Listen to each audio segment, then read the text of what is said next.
Suspension and bike setup has just been a big part of what I've always done, what I've really felt makes the biggest difference over even upgrades and things like that. And it's something that we offer to our customers. This particular bike has been brought in to us by Christian, and we're going to be going through an entire geometry check, suspension setup. He's going to make some changes, and I thought we'd just bring you guys along to see that process. There's quite a few things he wants to change with the bike, and luckily we've got the opportunity to do that on this bike because it's got reach adjust, it's got bottom bracket height adjust, it's got wheelbase adjustments. So there's loads we can do to make it exactly how he wants it, regardless of the suspension setup. So with this type of bike, with those changes, we can really drill down into what the customer wants from their bike, how we can tailor those adjustments to achieve that, and then move on to the suspension setup. This bike's a Cruz V10, which is arguably, well not even arguably, it just is, the best downhill bike in the world. It's won pretty much everything last year with Jackson Goldstone aboard it, so there's no excuses for Christian after we've done this setup for him. You know, he should be winning World Cups. It's a medium size, and I can see already that there's some things we probably need to change for Christian's height. He's tried to bring the handlebars up by using a stem spacer, but that also changes the reach. So he's gone longer on reach, but then we could do that on the reach adjust on the frame. So there's some stuff we need to talk about. But the first step is to record all the settings. Record the head angle, the bar height, the bar width, the reach, wheelbase. We need to record the compression settings, the rebound settings, the spring rate, how many volume spaces the bike's got. And then once we've got that data picture, we can start to piece together an idea of what we can change to optimize this bike for Christian. But the first step is to set the chassis of the bike up so that it's balanced. And what I mean by that is that the front and rear displacement of the wheels, the vertical displacement of the wheels, matches. So the first thing I would do is bounce the bike up and down. That gives me a good idea of where any inconsistencies are in the setup. So if I bounce the bike and the back end doesn't move, but the front end almost goes all the way through its travel, we know we've got to do something with spring rate. We need to bring the spring rate at the front of the bike up, either by fitting a new coil spring to the front or air pressure, and we probably need to make the rear softer. That's not always the case, but it's a good place to start. And 9 times out of 10, customers' bikes are in a bit of a weird setting. Either they've never really thought about setup before, which is why they've come to us, or they've just bought the bike from somewhere and they haven't done any sort of prep or handover prep with the bike. In these cases, I tend to see quite wacky volume spacer setup, none in the fork, and then a load of volume spacers in the shock. And that has all sorts of negative effects. So we need to engineer some balance into the bike using the spring rate and the volume spacers. We do that via sag, so sitting the customer on the bike, getting the sag positions right, front and rear, and then again, bouncing the bike just to see whether the chassis pitches forwards or pitches back, how biased it is. And we can then engineer that ramp in the system with volume spacers so that that ramp feels nice and natural, nice and neutral. And this is even before we've touched the damper. So that's step one, is the spring rate and chassis stability, chassis consistency. Once we've done that and we know our air pressures and we're happy with our sag, we can go ahead and adjust rebound.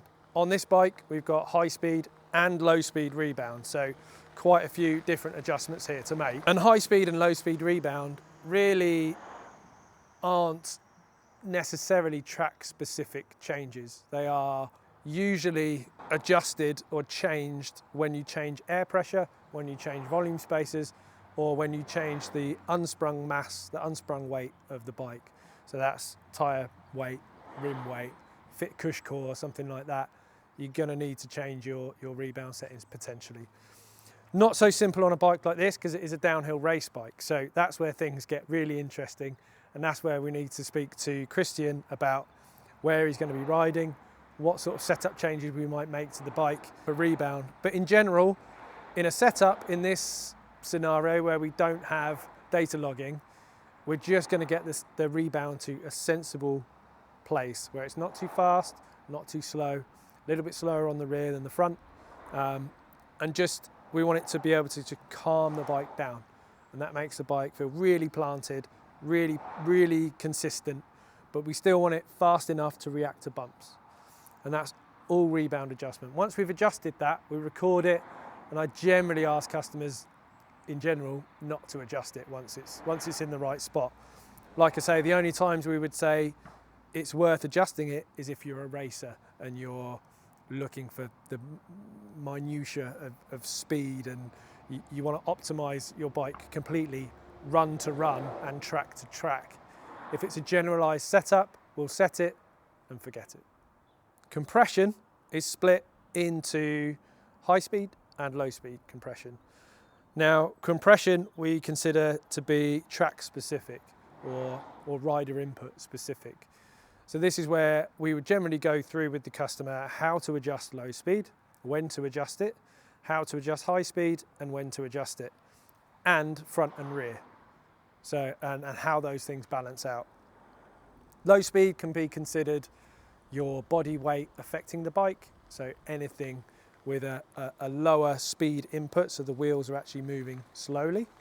High speed can be considered bump stiffness, so when the wheels are moving very quickly, and there is actually a speed at which high speed kicks in, which we can go into in another video. That is all bump stiffness, and you can go too far with some of these adjustments. So at this point in the setup, most of compression, low speed and high speed compression, is mostly around educating the customer about where to use it, when to use it. You can use more low speed to promote grip, for instance. So on grassy piste turns, if you've got more low speed on, you can push against the tyre and that promotes grip. But obviously if you go too far, you push the tyre. So there's this Goldilocks zone with compression. And generally in the setup, I will go through this with the customer, make sure they understand how to adjust low speed and high speed compression. Then I will set it. Once I've set it and recorded those clicks, we'll go through with the customer where to remove clicks, on what types of tracks, and where to add clicks. Generally, we say if you're riding anywhere steep, a little bit more low speed compression on the fork. If you're riding the same track over and over again, and you start pushing into the bumps and really committing to the bike, we tend to say you need to start running more high speed, just to get some chassis stability and stop the front end diving, for instance. The same is true with the back, stop it squatting. If you're running clips, you can run a little bit more high speed because your feet don't bounce around so much. But again, all of this is caveated with what the rider wants, what the conditions are, and what track you're riding. And like I say, this is not a data logging experience. This is just to get you some core settings, base settings that you can go back to, that you can experiment with, and for the customer just to get them used to making adjustments. And then again, once we've done that, so once we've set Christian up with his suspension settings and adjusted his geometry, we'll go back and check again, and we'll do car park tests, and we'll bounce the bike, and we'll make sure that the reach adjustment that we've made feels right with his new suspension setup. Because every time we make a geometry change, essentially we're changing the leverage of the bike. If we increase this wheelbase, for instance, at the back of the bike, which is adjustable, we increase the leverage rate of the bike. So in real terms, the shock gets softer, so there's more leverage. So we need to think about all of that. And it's how the manufacturer's intended your bike to feel. Out of the box, they're nowhere near set up. And the goal is that he gets more comfortable on the bike. Most of the feedback we get from customers is very good. People come back and they can't believe how their bike works. So that is our setup done. Hopefully Christian's happy with the bike. I'm really happy with the settings. I understand more as well. We made quite a few changes to the bike, geometry changes and suspension setting changes, but the proof's in the pudding, so I'll probably invite Christian to come back and talk about his setup. You're going to, did you say Dovey? Dovey Park, yeah. Dovey to test it out, which is the perfect testing, proving ground for this. And we did talk about bracketing a little bit, like testing the bike with settings open, testing the bike with settings closed, and then going back to the base settings that we've recorded. And especially with the geometry changes, the bike's going to take quite a lot of getting used to, because it will feel very, very different. But I'm pretty stoked on it. I love downhill bikes. I love bikes like this because they've got so many different changes you can make. You get like 2 or 3 different bikes in one, when you've got bottom bracket, reach, high speed, low speed, wheelbase. There's so much to talk about. But I think you look better on the bike, you're more centered on the bike. The bike's more controlled, but at the same time comes off the ground, it's poppy, it's lively.